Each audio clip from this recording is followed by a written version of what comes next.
کامران خان صاحب ہمارے ساتھ موجود ہیں، ان سے بھی بات کر لیتے ہیں۔ کامران خان صاحب، جس طرح کے ہم دیکھ رہے ہیں کہ دونوں جانب سے بیانات اس طرح کے سامنے آ رہے ہیں ایک ایسے وقت میں جب مذاکرات کا دوسرا دور ہونے جا رہا ہے، محض صرف بیانات ہی ہیں؟ نہیں جی، خالی بیانات تو نہیں ہیں، کیونکہ یہ اس سے پہلے یہ بھی دیکھ رہا ہوں گا کہ اس سے پہلے کوئی 24 گھنٹے پہلے جو ہے وہ صورتحال تو کافی خراب ہو گئی تھی، جب ایران نے فیصلہ کیا تھا کہ وہ اسٹریٹ آف ہارمز کو پھر بند کر رہا ہے، اور اس نے کہا تھا کہ یہ اس لیے ہمیں بند کرنی پڑ رہی ہے کیونکہ امریکہ نے ابھی بلاکیڈ جو ہے جو انہیں ختم کرنا تھا انہوں نے ختم نہیں کیا ہے، اور اس کے ساتھ ہی پھر ایران کی جانب سے آفیشلی کہا گیا تھا کہ ابھی ہماری کوئی تاریخ طے نہیں ہوئی ہے مذاکرات کے حوالے سے۔ پھر پارلیمنٹ کے اسپیکر نے بالغ صاحب نے جو ہے وہ خاص طور پہ یہ بات کی تھی کہ پریزیڈنٹ ٹرمپ نے جو بیانات دیے ہیں اس میں 7 جگہ انہوں نے غلط بیانی سے کام لیا ہے کہ ہماری ان کے ساتھ ان موضوعات پہ جو ہے وہ کوئی ایگریمنٹ ہو گیا ہے۔ تو یہ تو بہت خراب صورتحال تھی کل، اور اس کے ساتھ ہی یہ بات بھی آپ نے دیکھا تھا کہ یہاں بھی ذرائع کے حوالے سے خبریں وغیرہ آئی تھی کہ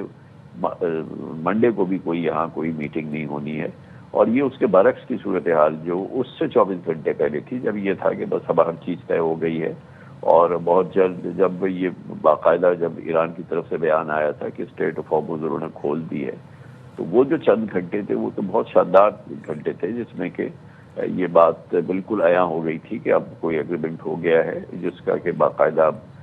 صرف رسمی دستخط ہونے باقی ہیں، اور اس کے لیے اور پھر یہ تمام باتیں آ رہی تھیں کہ پریزیڈنٹ ٹرمپ خود آ رہے ہیں، کم از کم وائس پریزیڈنٹ آ رہے ہیں، اور پھر ایرانی وقت بھی آ رہا ہے، اور پھر ساری باتیں جو تھیں اب سے 24 گھنٹے پہلے وہ اس میں جو ہے وہ بہت بڑی رکاوٹ سامنے آئی تھی، اور پھر جو تھی وہ اب جو صورتحال ہے پھر یعنی کہ پچھلے 24 گھنٹے کے اندر یقیناً کچھ ایسی ڈیولپمنٹس ہوئی ہیں کہ جب یہ کہ امکاناً یہ ہے کہ جو غلط فہمیاں تھیں یا جو بھی مسائل تھے ان میں کسی حد تک جو ہے وہ ڈائلیوٹ ہوئے ہیں اور وہ نیوٹرلائز ہوئی ہے کوئی سچویشن، جس کے بعد سے پھر جو ہے وہ یہ اب طے ہو گیا ہے کہ یہ وفود جو ہے انہوں نے آنا ہے۔ اور یہ بات بھی ہم نے دیکھی خاص طور پہ پچھلے 24 گھنٹے میں اس جنگ میں پہلی بار کہ پریزیڈنٹ ٹرمپ جو ہے وہ باقاعدہ اس انداز سے رننگ کامنٹری نہیں کر رہے مذاکرات کی جیسے کہ اس سے پہلے وہ مسلسل کرتے رہے، اور وہ سارے جو پیس ٹاکس تھے وہ ساتھ ساتھ جو تھے وہ ٹروتھ سوشل پہ بھی ریلے کر رہے تھے اپنی رننگ کامنٹری کے تھرو، اور پھر اس رننگ کامنٹری پہ ظاہر ہے کہ ایرانی مجبور ہوتے تھے، لیڈرشپ ان کو اپنے جواب دینے پڑتے تھے، اور جس قسم کی گفتگو وہ کر رہے تھے ان کو اپنے پبلک اوپینین کے لیے اپنی لیڈرشپ کے لیے ان کو اس کو ریجیکٹ کرنا پڑتا تھا۔ تو یہ ایک ہوا ہے کہ پچھلے 20-22 گھنٹے کے دوران یہ رننگ کامنٹری کا جو سلسلہ ہے پریزیڈنٹ ٹرمپ کا وہ ختم ہوا ہے، اور جس کی وجہ سے اب حالات میں بہتری آ رہی ہے، اور اب ہم ایک بار پھر اسی جگہ پہ پہنچ رہے ہیں جہاں سے ہم نے یہ سفر چھوڑا تھا، یعنی کہ وہ جو وقفہ ہوا تھا پھر ہم اس جگہ پہ پہنچ رہے ہیں جہاں سے کہ پھر امیدیں قائم ہو چکی ہیں کہ انشاءاللہ اب اور پھر میری جو بات ہوئی ہے اسلام آباد میں جن لوگوں کو اس بارے میں معلومات ہم سے بہتر ہے ان کا یہی خیال ہے کہ یہ اب جو ہے مزید بہتر ہو رہی ہے صورتحال، کیونکہ اب جو ابھی غلط فہمیاں تھیں وہ دور ہوئی ہیں، اور وہ اب دور ہونے کے بعد اب ہم ایکسپیکٹ کر سکتے ہیں کہ آئندہ چند دنوں کے اندر یا ہم ایک بہت ہی زبردست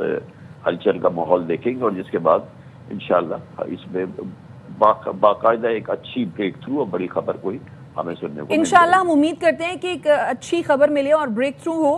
کامران صاحب آپ ہمارے ساتھ ہی موجود رہیے۔ سوشل میڈیا پر جو پیغام جاری کیا ہے ڈونلڈ ٹرمپ نے، ذرا اپنے ناظرین کو ایک دفعہ وہ بھی سناتے چلتے ہیں۔ Iran decided to fire bullets yesterday in the Strait of Hormuz, a total violation of our ceasefire agreement. Many of them were aimed at a French ship and a freighter from the United Kingdom. That wasn't nice, was it? My representatives are going to Islamabad, Pakistan. They will be there tomorrow evening for negotiations. Iran recently announced that they were closing the strait, which is strange because our blockade has already closed it. They are helping us without knowing, and they are the ones that lost with the closed passage $500 million a day. The United States loses nothing. In fact, many ships are headed right now to the US, Texas, Louisiana and Alaska to load up compliments of the IRGC.